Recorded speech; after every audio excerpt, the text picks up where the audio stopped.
fans, to another episode. Today we'll just do a review on the Richmond versus Melbourne Demons, the ANZAC EVE game. What can we say? It wasn't the best game we have played.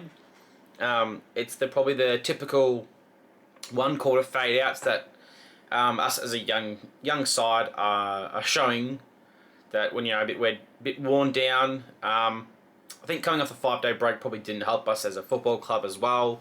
But it's what we expect as a club. I think we're the equal third youngest or the third youngest team.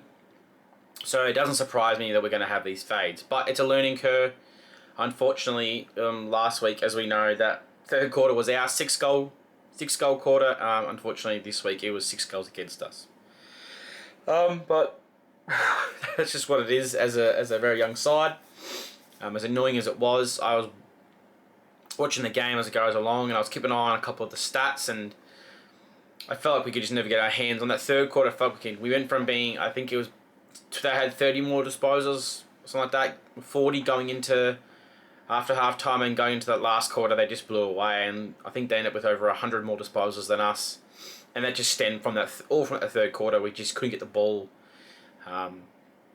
Probably a bit of our own fault as well with the way we were moving the ball at the back line. A lot of the reports that I've heard and also read about was the whole, we get the ball in the back line and we would go wide and go sideways. We weren't taking that chance of kicking it in and try and get through the middle, get fast. But,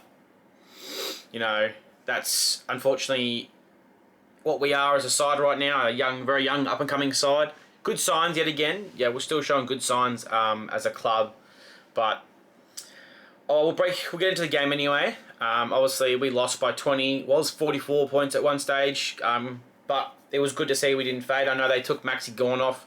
I think it was the last 12 minutes. I don't know if that's an issue for us, that we kicked the 4 goals after he went off, or that's more of an issue for the Melbourne Football Club, is the fact that if you take Max Gawn off, it feels like their whole side falls apart. So, look, that could be a swing towards us, saying as in we're not quite there yet.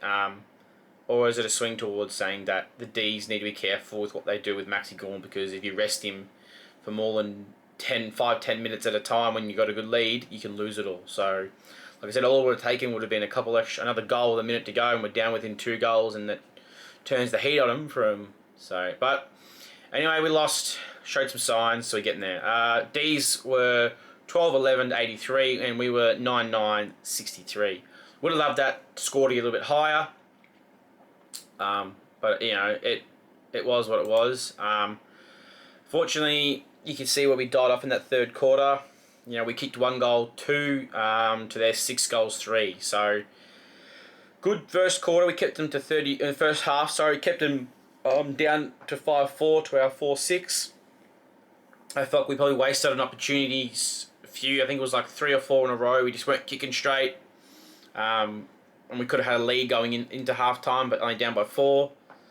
But I just want to talk about a few players. I probably won't do what I normally do, where I run down through every individual player, just their stats and how I thought they played. I think today I just want to talk about a few players that I think are showing signs, or maybe getting back to their original form, where they were before they were injured. So I'll start off with Thompson Dow. Probably his best game for us. I think a lot of criticism comes towards him, and they want more out of him. But I don't think he's playing a bad game. I think he's doing his job every single week.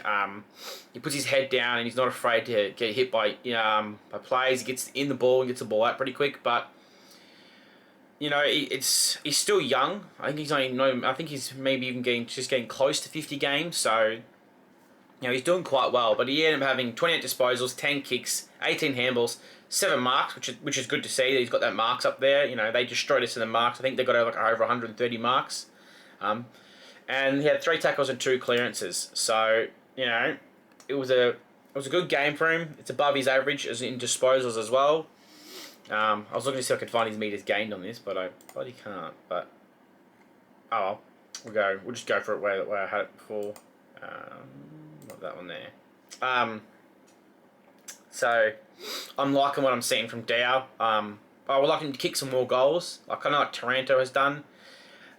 He's kicked 1 this year. I'd like to see him get around 6 or 7 by the end of the year if he plays the full season. I know it's going to be hard because there are going to be other players coming in and out, but I just think he's doing enough to stay in his spot. Jacob Hopper was another one. He had 23 disposals, 11 kicks, 12 handballs, 3 marks, and 3 marks and 4 tackles and 6 clearances. So I think I know he had the first 2 years with us. I think it was 12 games and then 16 games. So he's had a lot of very interrupted seasons with us so far.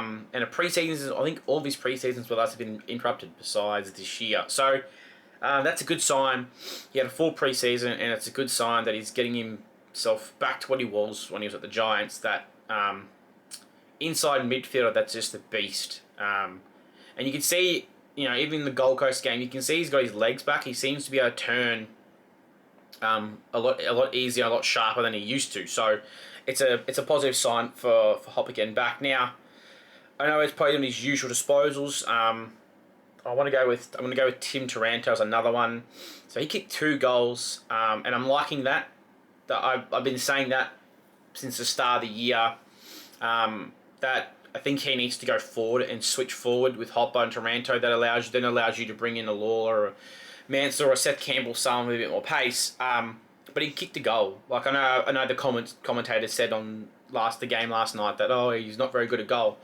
I think he's nearly kicked 5 or 6 goals this year already. So I'd like to see him nearly average a goal a game. But he had 22, 18 kicks, 14 handballs, 3 marks, 1 tackle, 3 clearances.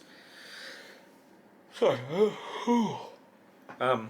That's definitely something I want to see more of from Tim Taranto, the 2 goals, because then it makes him more dangerous. That players have to respect him when he's playing midfield because they know he'll go forward and kick a goal, or when he rests forward, he kicks a goal. So, and then just a couple of other players. Sam Banks, I think he's starting to show everybody what he can do. He's very calm, doesn't seem to waste the ball, and he not afraid to throw it on his left foot either. He had 18 disposals, 16 of them were kicks, 2 handballs, 5 marks, and 2 tackles. So I definitely think he's starting to build himself into a regular player. I think he's probably getting close to pushing 50 games maybe. But it's good to see another young player starting to stand up every game and be there. So I think he's now averaging over 15 disposals a game. So it's good to see. Now, I can't stop yawning. Now, one of my favourite players coming out of the draft, who I think he's going to be a sneaky steal, is Luke Traynor. Don't agree that he was a sub last week. I think a lot of people have voiced their opinion on that. I think as a first year, I don't think you'll meet many first years who play defence that can be as calm and daring as he is. Great pair of hands, as we all know. That's what he was meant to be, the number 1 best interceptor by mark in the competition last year in under-18s, and he's showing you why.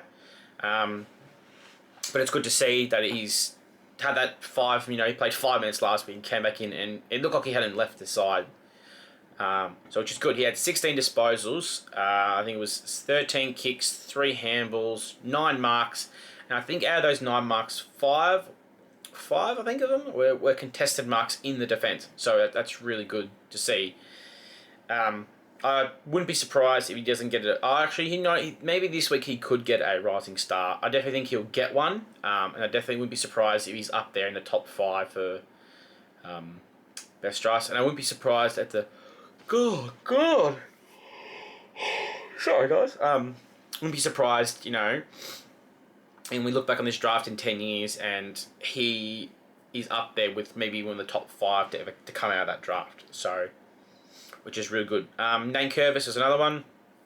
Now, he had a big battle. He had to go up against Maxi Gawn, which is probably one of the best ruckman maybe of all time, nearly. I think some people will have that argument. He could be up there with maybe the best ruckman of all time. But Nate still puts up a fight. Going into halftime, he's probably the reason we were still in the game. But he ended up with 1 goal, which is good to see that Nanks is still kicking goals for us. 15 disposals.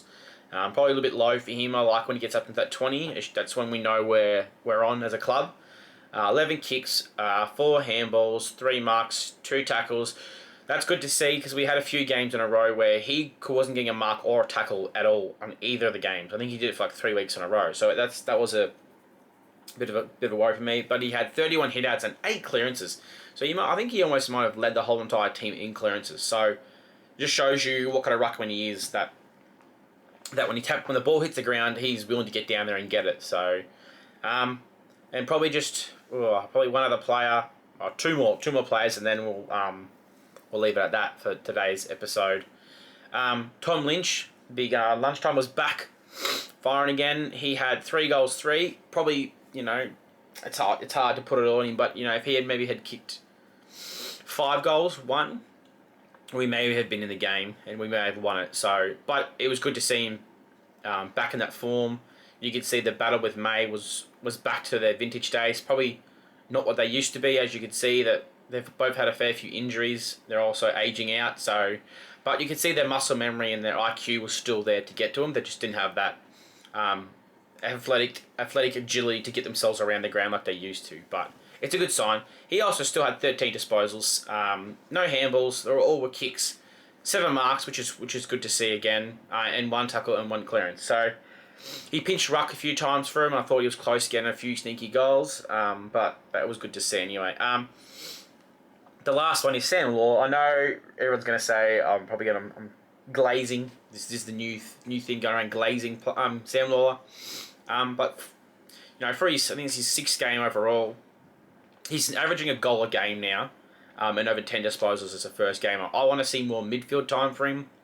I think he needs to be kind of doing what Harvey Langford's doing for the Ds. I think he needs to be getting closer to that nearly 20 disposals a game, because I think if you look at the 2 wins we've had, when he's got over 15 disposals and multiple goals, we've won. So he's top of that, sort of that dusty player where you need to get him into the close to the 20 to 25, and a couple of goals, and you seem to win. So yeah, Lawler had 1 goal, 10 disposals, 3 kicks, 7 handballs. I still will say that to this day he needs to change that around. It needs to be 7 kicks, 3 handballs. I know that the whole saying will be that he just seems to be able to handball a player and get him into open space, but his kicking is just so elite that I'd rather see him kicking a bit more. It means when it's going into our 50, it's hitting the targets probably, and we're more likely to kick more goals. But 2 marks, 3 tackles, 2 tackles and 3 clearances. So I would like that to change a bit over. So a couple other players that just did well, but I think it need to be a bit more. Yeah, no. Before we go, this will be the last one. This will be the last one this time. We lost by 20. Could have been worse. But look, umpiring wasn't great. I definitely did not like it. It was, I would say it's not atrocious, but it wasn't great because it was going into, where is it here? I'll find the actual number of free kicks once I can actually find it. So in the end, it ended up being 26 free kicks for them to 9 of ours. Now I think they got 2 50s, a couple of bad free kicks that I think they shouldn't have got. One of that Tim Taranto spoiled it. I watched the Carlton game today, just a quick flicking through some of the stuff, and he did the exact same. Taranto did the exact same thing there and didn't get a free kick. So I know a couple of 50-minute penalties from Steely Green that he gave away was he touched him afterwards and they gave it a 50. It's funny how it happened. It went the other way around, didn't work. But from what I remember going into half-time, they were on, I think it was 15 free kicks to our 12. And between the third quarter, they ended up getting 9 free kicks in that quarter to our 2. So I don't like to blame it on the umpire, but it doesn't help. But all right, that's just my review on the game, what I saw. Some of the players that I've named are the players I think that stood out to me, and showing some signs. Now let's just hope that we go into the Now I know we're going up against Hawthorn, and they're a very strong side. But I think if we can go, we're going to get. I think, when do we play Hawthorn? When is that? When we have a quick look at that, we'll just have because I know we just came off a 5-day break. So does that 5-day break worn us out? For some of these young players, So I think we play on a Sunday. Yep. So we play Sunday at the MCG next week at 3:20. So I think giving those players, what's that? A 9-day break is really going to help us. Now Hawks are good. Obviously, we'll work out how they go the rest of this week and see what they do and what they put out. But I think we'll go up against Hawthorn and we'll put up a better fight than we did this week. Sorry, but yeah. All right, guys, that's it for this episode. Just a review of the Richmond versus Melbourne, the ANZAC EVE clash. Disappointment, but we're getting there and we're young. So, all right, guys. Until next time, please stay safe and also remember, go Tigers.